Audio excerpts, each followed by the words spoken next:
So welcome to webinar number 2, the Great Lakes Great Read webinar. I said this last week, but I'm absolutely thrilled that you're all able to join us. So I'm Ann Moser. I work for the University of Wisconsin in Madison, Wisconsin. I am education coordinator for Wisconsin Sea Grant, but I'm also director of the Wisconsin Water Library. So for both these roles, I bring together kind of this Great Lakes literacy hat. And I focus in bringing that to all learners of all ages. So being able to be one of the people hosting this Great Lakes Great Read is such a thrill because it's, for me, going on a journey of learning and understanding anything, especially our Great Lakes, through literature, I think is a very powerful way to do it. So before I start, and I apologize if you're here last week and you're hearing these remarks again, but this is definitely a labor of love, this project. And I do want to thank everyone that has contributed to it so far. First of all, we are here because we are grateful to the Will's Ideas to Action fund. They gave us some funding in Wisconsin to sort of start this project out with the hopes that we can grow it in the coming years. So thank you to Will's. I definitely want to thank my colleagues in Wisconsin with Wisconsin Sea Grant. So Sarah and Madeline and Tom, who really worked really hard to develop our great website. There's so many resources on there that I hope you've had a chance to explore. I definitely need to say a big thank you to Laura Sauser. She is the executive director of the Wisconsin Library Association. So I'm so happy there are people from around the watershed here. And here in Wisconsin, we're partnering with the Library Association. And so Laura's been a great sounding board and has lots of great ideas. And she's very passionate about a one book, one community read, and it's so exciting. I think she's getting pretty passionate about the Great Lakes too. If we go across the pond, across Lake Michigan, I really want to thank Inger Schultz who works she leads the Library of the Great Lakes. She's been a great advocate. She's already been doing great programming in Michigan around the titles that we have. So she's been a great partner. And then finally, I do, and I don't want to forget Anna Stadik with UW Parkside. She's been wonderful connecting me with the smaller university schools in the state of Wisconsin, because she's been able to give us some ideas on how to work with undergraduates, especially in a smaller university setting. Finally, we have I guess more of an informal group of people that are on our steering committee that are providing a lot of direction. This idea came from David Dempsey, an author of Great Lakes books, and we've taken it, and the steering committee has provided us a lot of feedback and ideas. And I do thank our authors as we've navigated new community read across a very large geographic area. They've been so wonderful to work with and been patient with us as we've put all the parts together. So tonight, I'm so excited. I have to be honest, I just finished the book, Sally's book, but I did finish it as I was sitting lakeside in a small lake right near Gitchigami, right near Lake Superior. So it was a beautiful way to connect with the book as I was sitting on this lake in Tetagooch State Park. So I'm looking forward to hearing from her tonight on her thoughts and how we connect to nature, because I just spent 4 days with my family doing that. So Sally resides in Michigan, and she has a really long career as an environmental communicator, including at the International Joint Commission. She holds a bachelor's degree in journalism from the University of Missouri, a master's degree in environmental ed and international water policy from the University of Michigan, and a certificate in fiction writing from Stanford University. And I think she's going to touch upon that a little bit today. And throughout her career, she's focused on communicating our essential connections with nature, which we see in our book, of course, and particularly about the Great Lakes, that connection to the Great Lakes and the role each of us can play to restore, protect, and enjoy all of what nature provides us.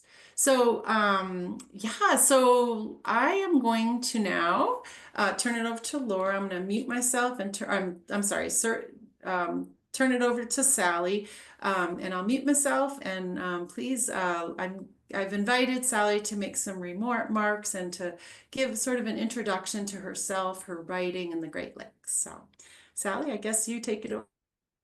Okay, great. Thanks, Anne. Let me just share some slides here real quickly.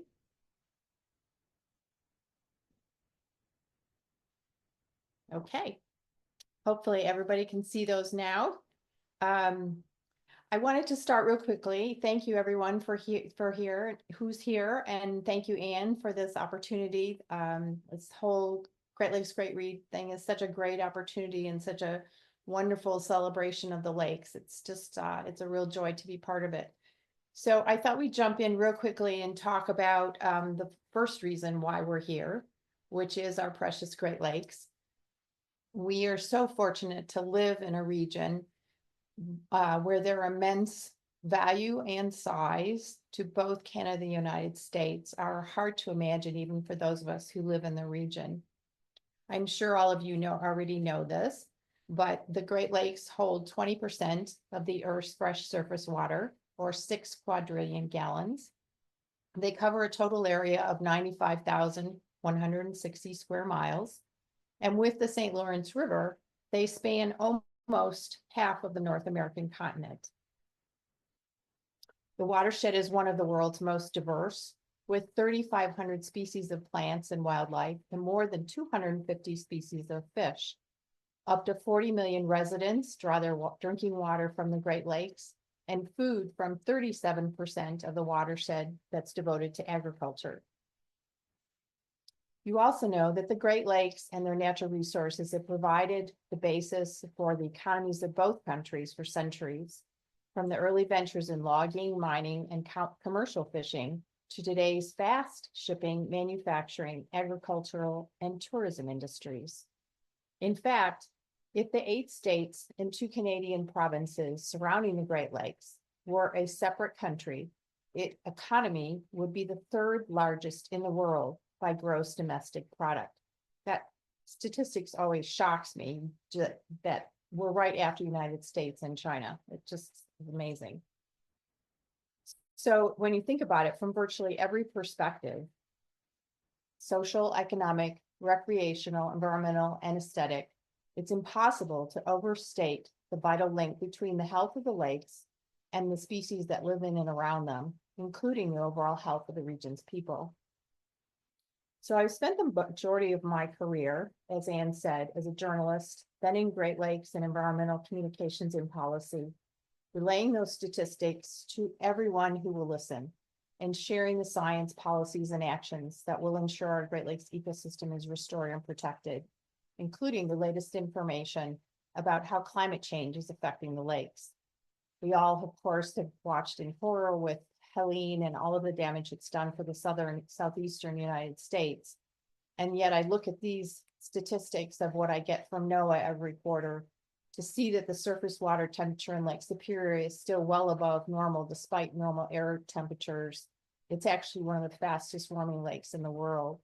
So even though we might not see day-to-day changes or have horrible storms like they do in the Southeast, the lakes are obviously being affected by climate change. We've learned over the past 4 decades. Oops, it's moving. Oops, sorry. Yeah. Okay. Okay, we've learned over the past 4 decades that the best way to encourage Great Lakes residents to care about where they live, work, and play is to get them outside. There are over 1,000 studies that have documented the personal and collective benefits of spending time in nature. They help to lower our blood pressure, lower stress hormone levels, reduce anxiety, reduce feelings of isolation, improve mood, and cognitive function. And spending time in nature and having green space a half mile from our home also benefits us as a society. and at all economic levels by increasing community cohesion, reducing crime, enhancing psychological well-being, providing a sense of involvement with something larger than ourselves, which I think is really essential, providing an increased interest in environmental information, and a willingness and commitment to act to sustain and protect the natural world, whether that's in our daily actions or how we might even vote. So as satisfying as my career has been, I started to wonder around 2012, when my only child and son went off to college, if I could use my writing skills in a new way to give voice to our connections with nature and the Great Lakes. I've been a lifelong fiction reader, and I found few novels that include nature in the ways that I perceive it in my life. And I found even fewer that are set in and reflect the beauty of the Great Lakes region. Luckily, I found the Stanford University online fiction writing program, which is a really intensive remote learning sequence of courses over 3 years that taught 45 students from 8 different countries. So yes, we had to have translators as well in our weekly classes and our remote learning evaluations of each other's writing. We learned all about plot, characterization, setting, editing, and so much more. I learned how important it is to pick one element of a story, setting, character, or plot, that's familiar to you to help ground the story, especially for new writers like me. And setting was the obvious choice.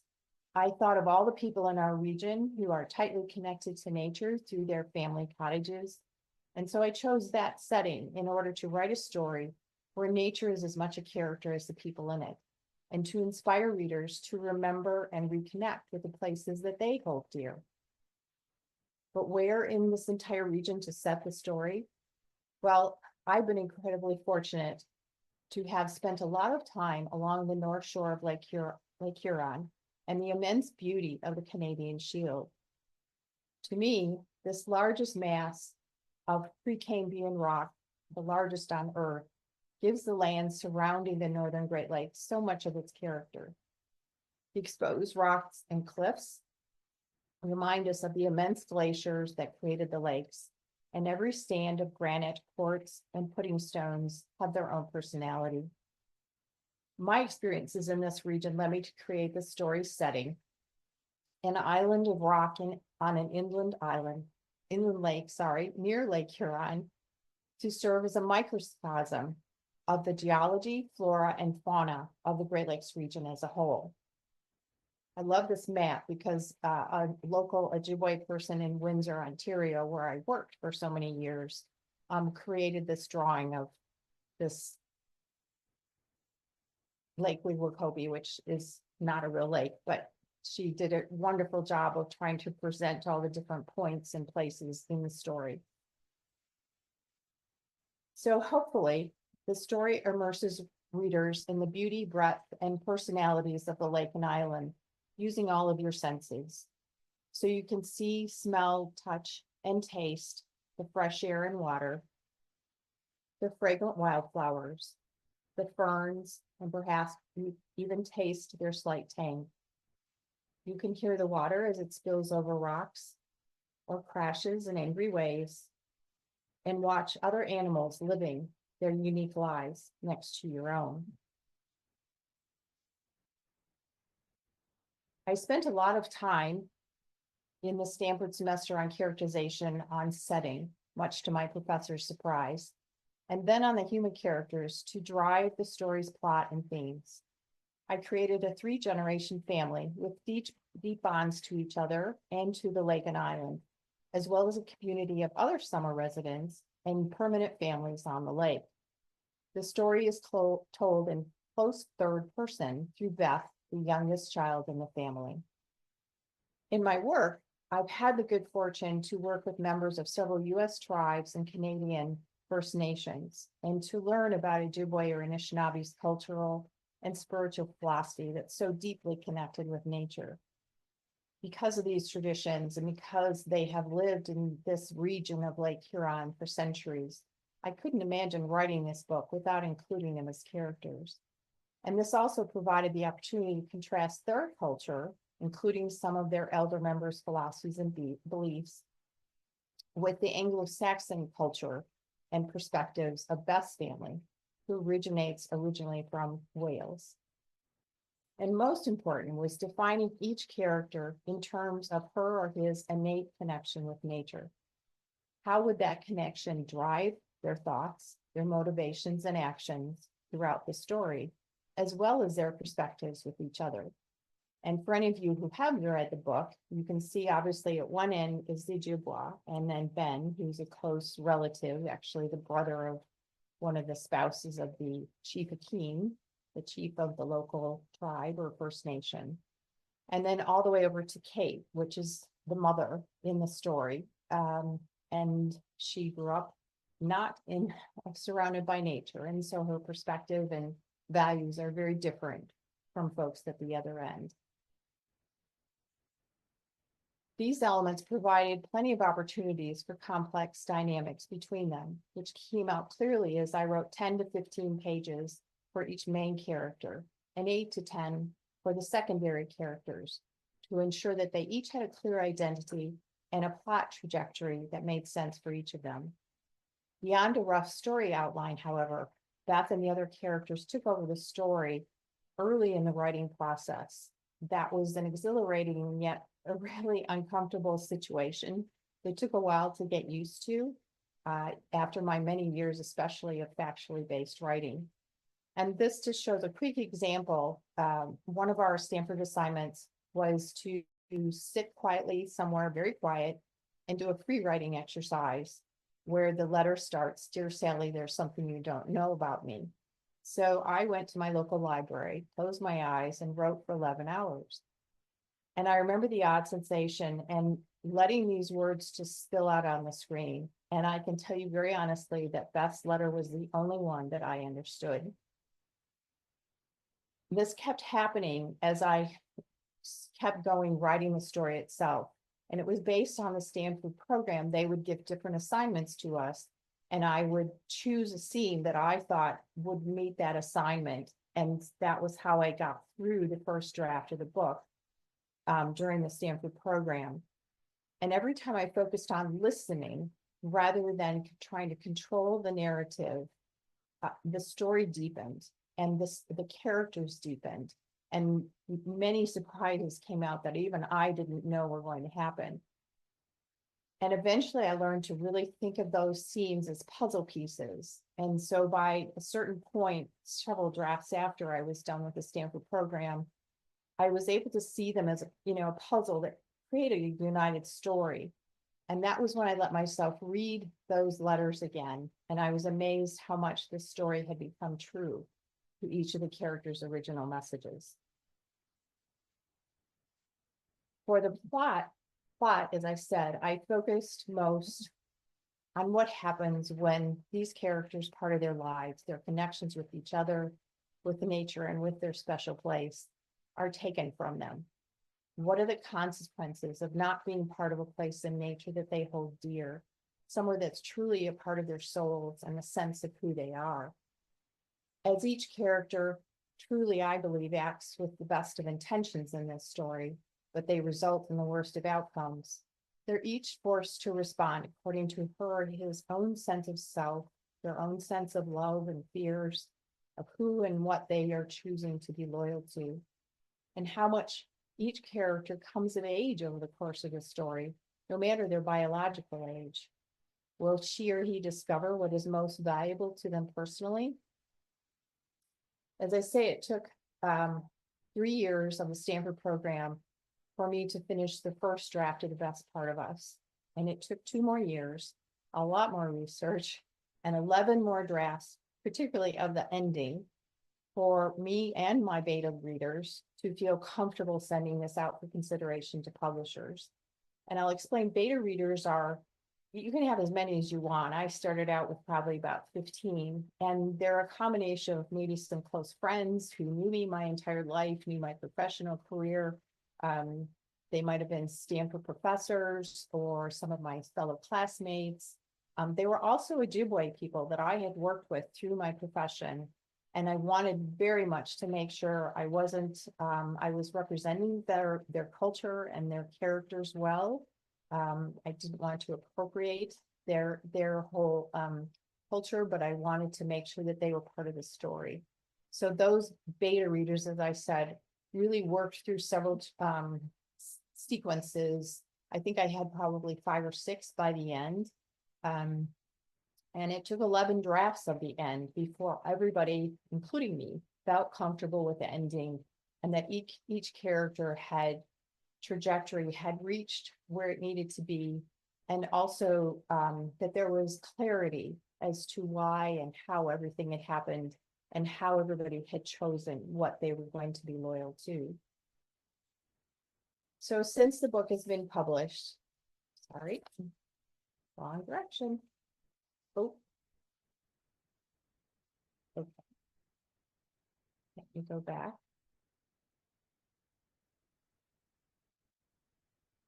Sorry. Okay, well, we'll just leave it there. Since it's been published in September 8th, 2020, which was at the height of the pandemic, the novels received 7 national and international awards, including most recently, as you know, since you're here, the Great Lakes Great Read Adult Selection, which brought this recognition to me is a perfect circle for why I wrote this novel and what I hope to accomplish through its publication. So I hope I've talked enough about all of this to help you think about what your special places are in nature, and as well as any questions or comments you might have about the novel. And I look forward to talking with everyone. So thanks. I'll stop the share. And Anne, if you want to come back. Awesome. Oh, I read your slides and it was much more fun to hear you say the words. Um, thank you so much for sharing those thoughts. I I always say I hate writing, but I think I also love reading. And so it's always been like kind of interesting that someone can actually write. I've read so many different kinds of books and genres, and I haven't heard enough from authors because it's really, really helpful to understand what goes into it. But I do have a really quick question based on some of your remarks because it really struck me just now. So I'll go to the list of questions we were prepared by. We prepared ahead of time, but it really struck me that your professor was very surprised that you chose the setting focus. Why was that? I think because most books don't have nature as a character, because Yeah. most have, human beings, and you're focused on what they're going to be doing. And certainly that's a key part of the book. Mhm. But until really Where the Crawdad came out, Where the Crawdad Sings came out, there really wasn't a hugely popular book. Sure, there's Mary Oliver, there's a lot of, Barbara Kingsolver. There are books that include nature, and some of them very beautifully. But they had not had a student who had actually focused on nature as a character. Mhm.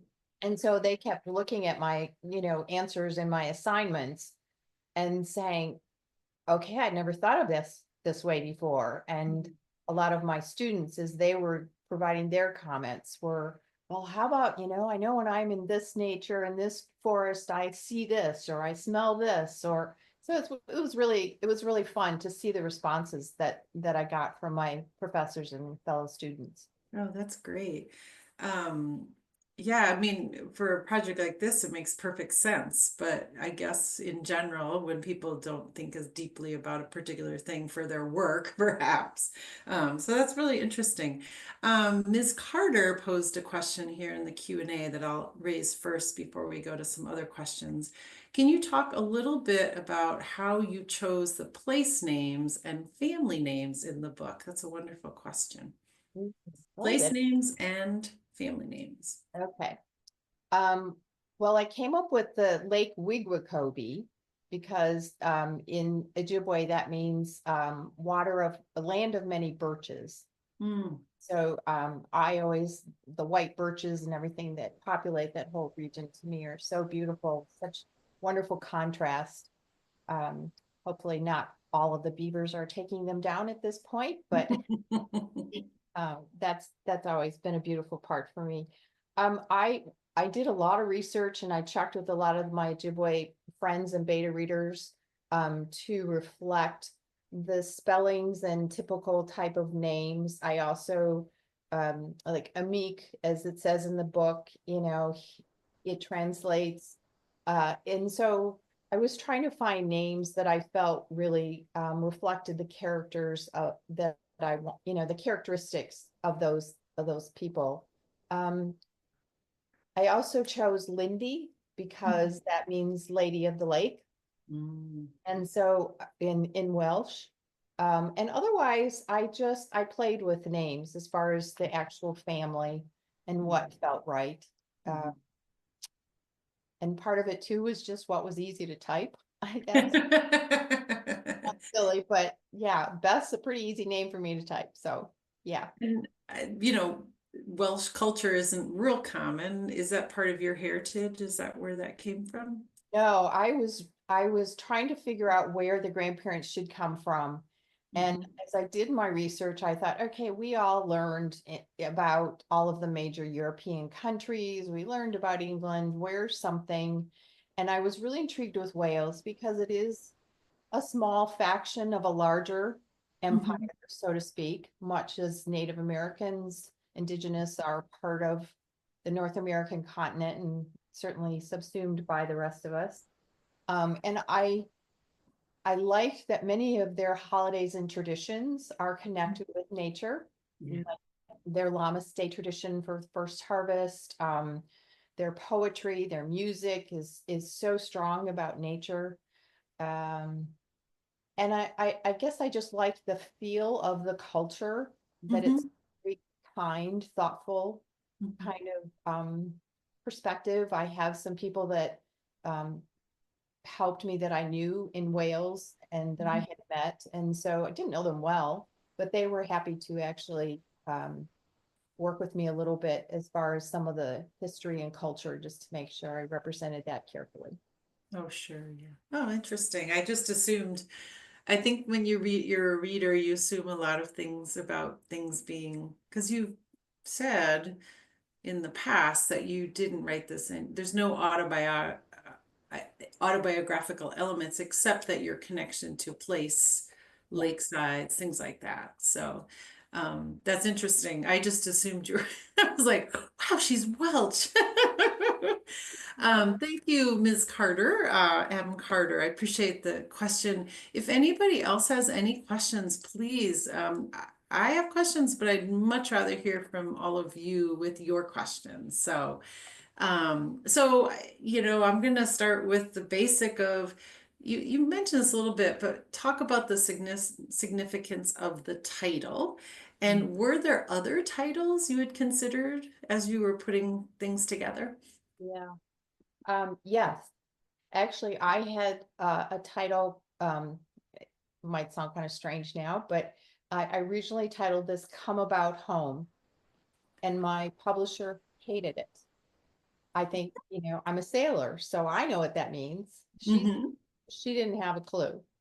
And so I contacted one of my Stanford friends, cohorts, just a really incredibly wise woman, Hmm. and she picked it up perfectly. She didn't even have to think about it. She just said, Hmm. "Well, that is in the book in three places, including in Tide's letter to Beth."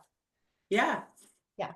And so the more I read it, the more I thought about it, and really about our values and our connections with nature and family and place. Hmm. When we recognize those and understand them, that really is what brings out the best part of us. Yeah. So I just, the more I thought about it, the more I thought, okay, yeah, this Yeah. this works. Yeah, for sure. It's definitely a theme in the book that comes through for me, for sure. Throughout the whole book, this is the place that brings out the best of them. And And I think that's part of what I'm trying to say here is that when we do connect with nature, as my messaging earlier, yeah. do connect with nature, we do find the best part of ourselves and our heart Yeah. and what we're meant to be doing with our lives. Yeah, I totally agree. So Anna, who has been working on the project too, she posts here, thanks for your insightful remarks. I felt like I understood the book a bit better just hearing about your process. My question, did you imagine the characters as perhaps personifications of conflicting perspectives in readers when they might think about the issues in their story? So kind of getting, I'll repeat that again, just so I make sure that I correctly say this. Plus my glasses are kind of dirty. My question, did you imagine the characters as perhaps personifications of conflicting perspectives in readers when they might think about the issues in the story? So I guess, Anna, you're asking kind of, did you write the characters with these personifications in a way that you thought would speak to different people? Is that, I think that's what you're saying, Anna. If not, challenge me in the chat. Yeah, I think that's a great question because I've done more than 70 book clubs and different events and stuff. And that is where I started, was that chart as to how they are connected with nature.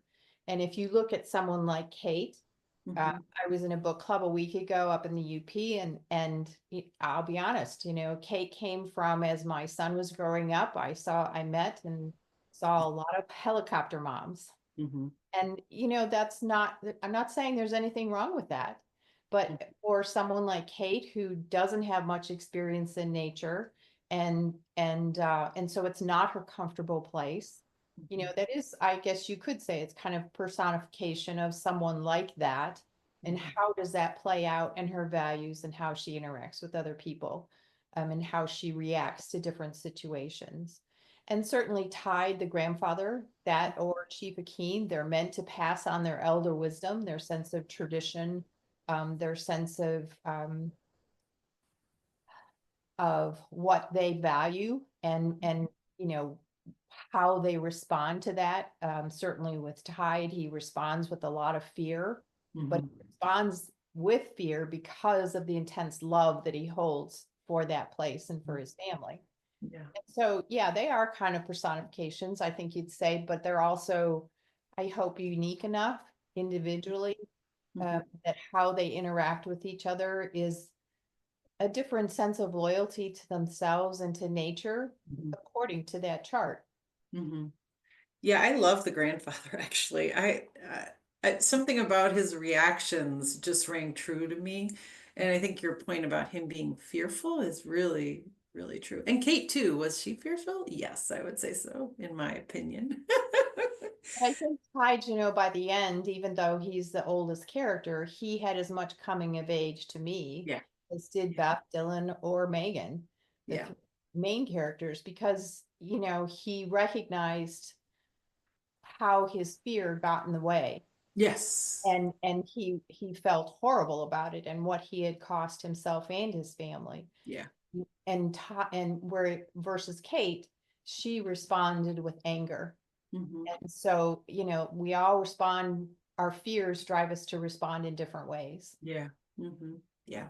Reminded me, I guess, of my own father a little bit. And since we're talking about Kate, our anonymous attendee has a really good question that I was wondering about too as I read about her. I found it very hard to sympathize with Kate. Mm. Um, what were your feelings about writing her? Yeah, she was tough because, I'm not someone who is not connected with nature. Hmm. So she is part of the reason why it took 11 drafts of the ending. Yeah. And part of that is because I had some beta readers who were very sympathetic to Kate. And they Oh. kept coming back to me and saying, I don't buy it. I'm still on Kate's side. I still would be about my kids. And so actually, the last scene I added to the book was the one where she's fishing. She asked Beth to go fishing with her, and they watch the eaglets learning how to fly for the first time. And you get a sense a little bit more of Kate's history Hmm. and her activism and her strident attitude. Mhm. about certain things. And so that helped to deepen it a little bit. And that helped the two beta readers that were still sympathetic with her start to, soften a little bit. And there were other things that were minor changes that were made. Yeah. Yeah, it wasn't easy. And I will also add that for me, Evan, the husband, the Mhm. father, um, he was a real disappointment for me. I know Yeah. that one of the saying you had a question about, one of the characters. I really liked Evan. I thought Mhm. he was a great character in the beginning. And I understood as a person from the character outlines that I did, I understood why he pulled back Mhm. to try and save his marriage and Mhm. to not express his anger or sadness or whatever. But I had kind of hoped he'd jump forward in the end, Yeah. and Yeah. he never did. So Oh, I was mad at him too. you can always hope, right, that he'll Yeah. come around. Susan Vader Owen asks, oh, she's watching from Manawa Library in Wisconsin. Hello, Susan. We talked earlier this afternoon. Um, so she gets to the ending. So I know we have a range of people here. Some may have read the book, some may have not. So we don't want to reveal anything at the ending, but explore the ending because it's pretty stunning and pretty like I was surprised at the ending. I was trying to like as I was reading, I was like, oh, what's gonna happen? I wonder, and it was not what I predicted.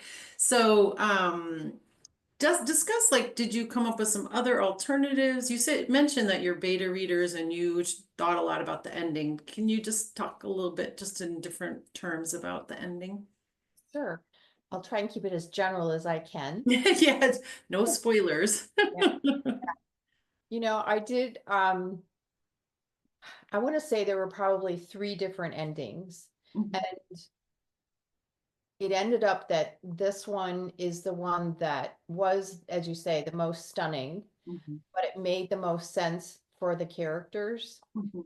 and the messaging and the themes of a fresh perspective of loyalty and Mhm. a sense of identifying how essential family, place, and nature is in your life. Um, it was what came across more clearly. In the other two, I would say that there was a lot more. I couldn't get past some of the family dysfunction and anger Mhm. in some of the other endings. And one of them, it was just too sad. I Yeah. I wanted the book to end with a sense of hopefulness, that we can always find that place where we are the best part of us, as we've talked about. And it was just too sad. I couldn't leave it like that. Yeah. Yeah. And you left it a little ambiguous, I think. Well, isn't that, I mean, has a sense of when a story is over with. And to me, this was. But, Yeah. I've had that question a lot with people. And um, I don't know. I think, go to bed and think about the book and see what ending, you dream up. There you go. I'll try to do that tonight. Again, so if anyone has any questions, I really do appreciate you guys posting them. I kind of want to talk again about the Welsh customs and the bringing in the Ojibwe perspective, because it's kind of a great. I thought it was very not maybe novel or interesting to see those two cultures together, compared and contrast, right? Obviously, there's a tension and a conflict.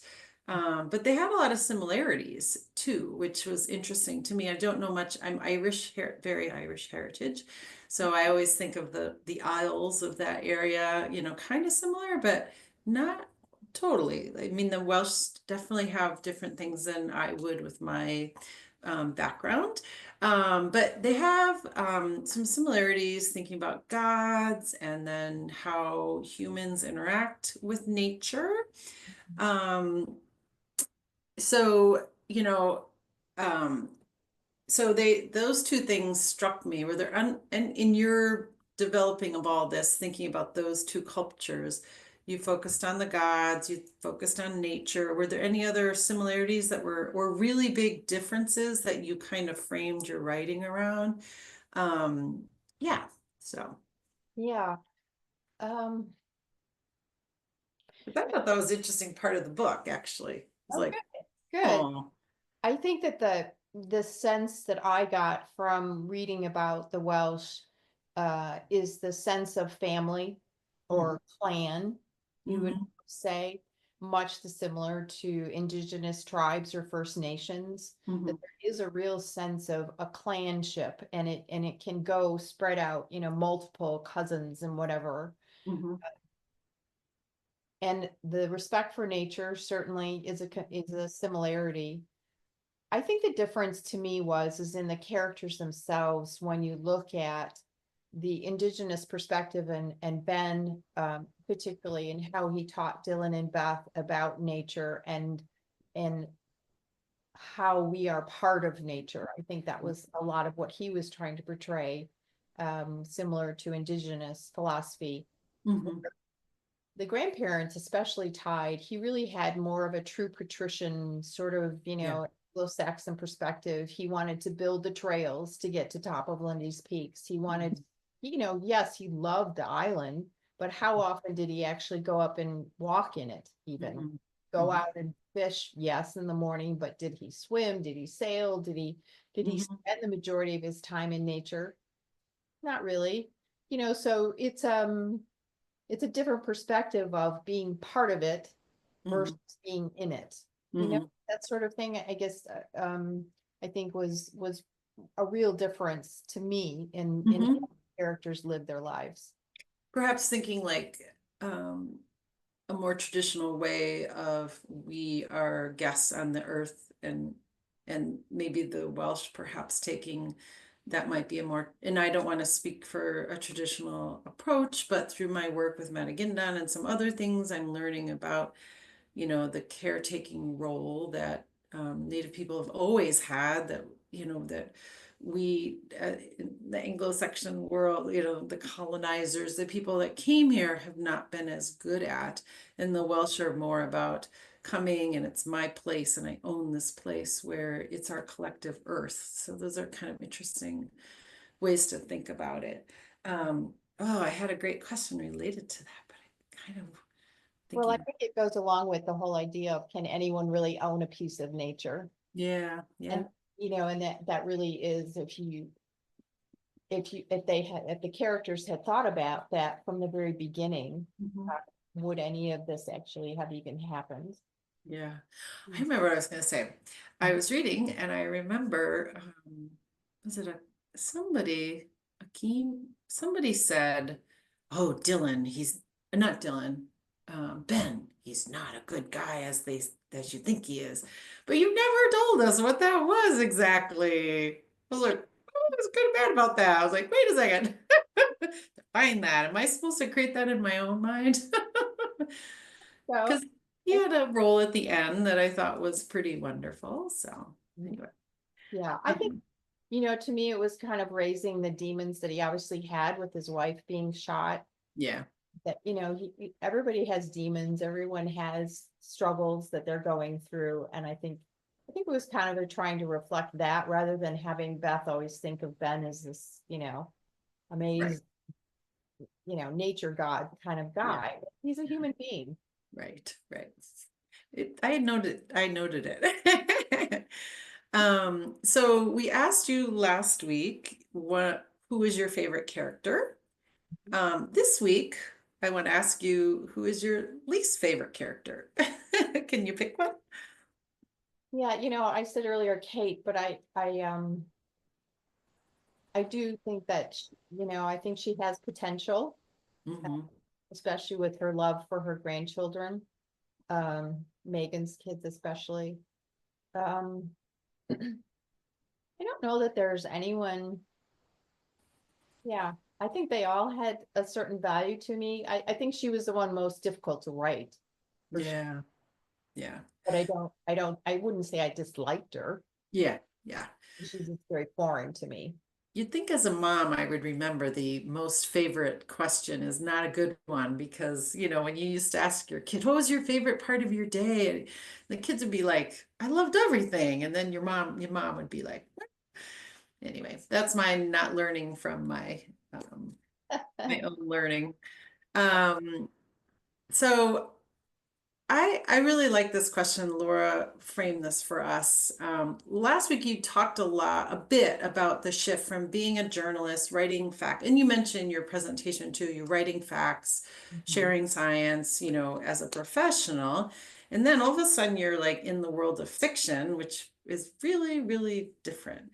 mhm. Um, was that a hard, difficult transition for you? Um, and then I'll follow up after you like, tell us about that, how that went for you. Yeah, it was really hard. It was very hard. And I would say that whenever I started to feel uncomfortable with um, what I was writing, I'd go back to research to know more about Native American this or that, or I need to know more about how the Welsh do this or that, or something about the geology up in that region. Or so I always went back to the research in order to make sure I was grounding this story in some level of fact and reality. Uh, that was my safe place that I Yeah. went to when especially the evenings where I would be sitting there writing and I'd be yelling at the characters as I'm typing, saying, "What the hell? This happens?" What I'm not a type of person that deals with extremes. And so when my professors or my beta readers kept saying, you need to keep raising the stakes here, you need to make it, you know, I love Wallace Stegner as a writer. If anyone knows him, a very calm, you know, quiet writer. And so for me, to having to keep raising the stakes and for these so many, as you say, stunning things happen, uh, Yeah. it took me back, and I really I had all these 3x5 cards up on a poster board, and half of the story weren't Yeah. on the poster board. So Yeah. it took a lot of time for me to work through all of that and to realize, especially readers today Yeah.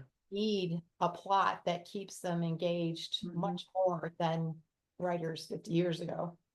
Yeah, I would agree. And that's interesting because I work as a librarian in science, and in my reading world, I don't want to read anything for pleasure that's work related. I just keep them really, really separate. And this came up in our book choices the other day, and I was like, no, I don't want to read that. It's too much like work. And I kind of surprised myself with my reaction to that. I forgot to scroll down, so there are a few more questions from our attendees. Sorry about that. Anna agrees with you. Yes, I find myself agreeing and disagreeing with each character in turn. Yes, I like that. Mary Cheslevich, I think, is her name. I really like this question. Have you had any feedback from the indigenous peoples to your story and the inclusion of that culture? Mhm. Yeah. As I say, the beta readers that I had one from the Odawa tribe in Northwest Michigan. I had 3 or 4 from the Lake Huron region and a couple over from the Bad River tribe over in Wisconsin and Minnesota. Um, and so I was really careful with all of that. There were some scenes that we actually took out Mhm, because we felt like they were straddling the line, or actually some of the tribes or First Nations didn't agree mhm. with how people should be represented. And so we just took them out. And I don't think that it really lessens the story at all. But I really felt that it was important to include them there, as I say, because of the culture Mhm. and because they are so much a part of nature. Their culture really and their philosophy really reflects so much of what I'm trying to present in this book. Yeah. I certainly did not want to try and appropriate it, and so that's why I didn't make the main characters, the family, indigenous. Mhm. I just didn't feel comfortable doing that. So Yeah. yeah. Yeah. Mary, thank you for that question. That's really great. Hopefully this is an easy one. Do the name, I'm not gonna mangle the pronunciation. Tade? And Nina, mean grandmother and grandfather in Welsh. Welsh, yes, it does. Okay. Nina, hi. Mhm. Nina and Tide. Thank you. Thank you, Susan, for that question. Catherine asks, I'm interested in your thoughts that Beth may abandon her life in, oh, are we telling too much? Well, I let the cat out of the bag. I apologize if this is a spoiler for you. So I'll start again. I'm interested in your thoughts that Beth may abandon her life in Chicago to relocate to the lake. Um, talk a little bit about the year-round phenomenon of that place. Would that really happen, or do you have thoughts about it? Um, I might have my own as an individual and not as a author. Um, I think every reader is happy to imagine their futures in any way they'd like. I'll just say that for me, her life and especially her husband's life, and those so many are so set Mhm. where they are, Yeah. but who knows? Maybe they.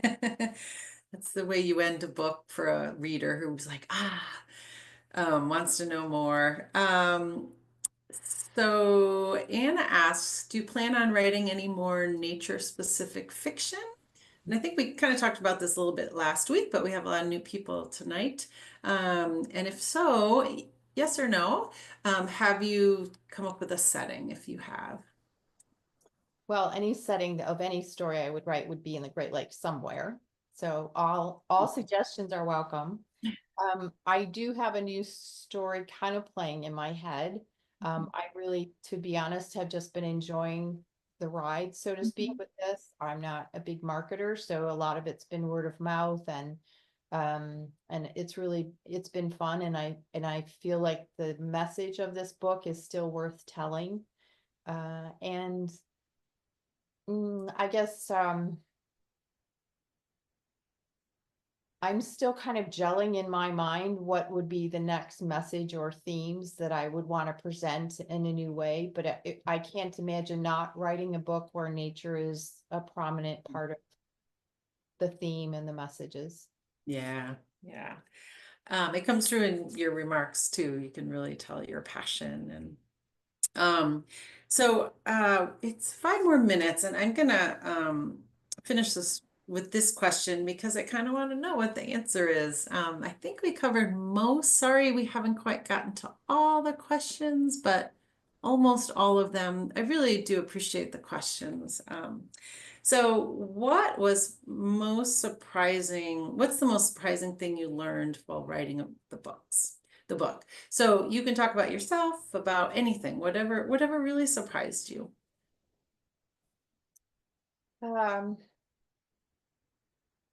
I would say, well, a couple things. Number one, it would be how fun writing with an imagination is.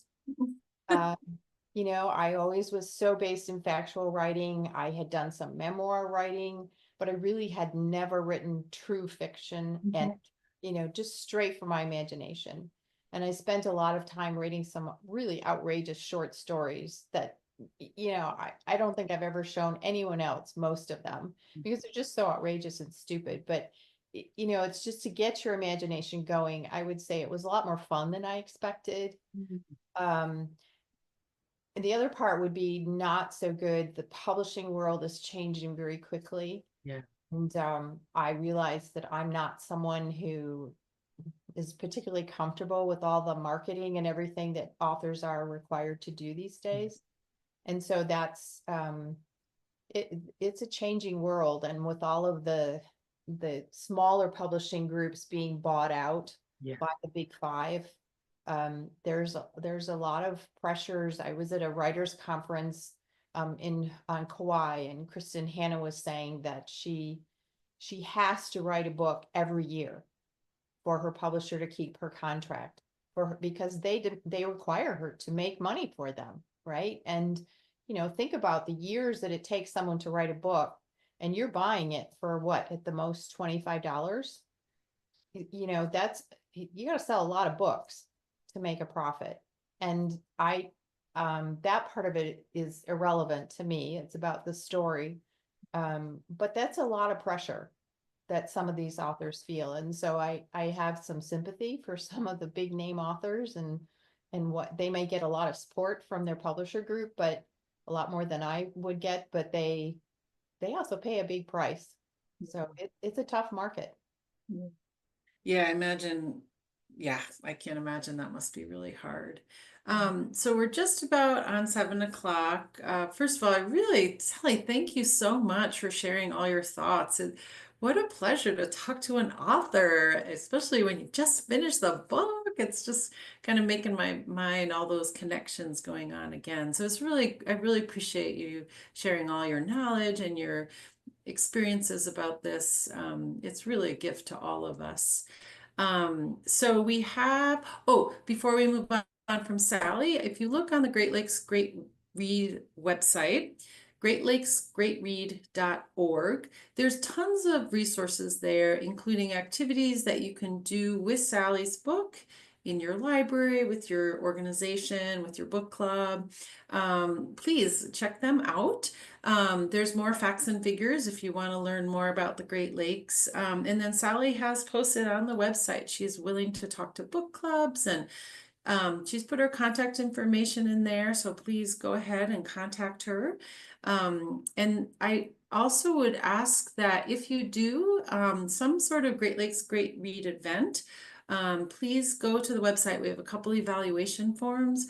Since this is a pilot program, we need to learn the best practices to doing this. It's a very large geographic area, so we're trying to accommodate a lot and accomplish something larger than usually would happen with a one book, one community. So we'd love to hear from all of you your thoughts and ideas.